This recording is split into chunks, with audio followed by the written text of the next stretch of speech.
तुम्हाला वाटतं की चांगली वस्तू म्हणून लोक पैसे देतील, हां, पण शेवटी लोक व्हॅल्यू फॉर मनी बघतात हां. आणि त्या पद्धतीनेच तो प्रॉडक्ट लॉन्च करावा लागतो. आणि आपल्या इथे व्हॅल्यू फॉर मनी हा परफेक्ट शब्द आहे. हं, कंजूस नाही म्हणणार मी, पण व्हॅल्यू फॉर मनी म्हणजे निश्चितच लोकांना आपण दिलेल्या पैशाचा चांगला मोबदला मिळावा असं वाटत असतं. पहिल्यापासून आम्ही आमचे जे मिल्क प्रॉडक्ट आहेत, जसं मी आधी सांगितलं, आमच्या पूर्ण डेअरीतनं त्यांचं रॉ मटेरियल येतं.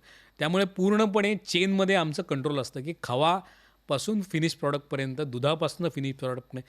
त्यामुळे पूर्ण चेन आम्हाला जे प्रॉडक्ट लागतात त्याप्रमाणे बनवलेले असतात. त्याचप्रमाणे आम्ही नमकीन आयटम जे आहेत, मी आता जवळजवळ भारताची इकॉनॉमी ही खूप नमकीन आणि फूडवर अवलंबून आहे. त्यातला एक मोठा पार्ट म्हणजे FMCG मार्केटला लागणारे नमकीन्स वगैरे.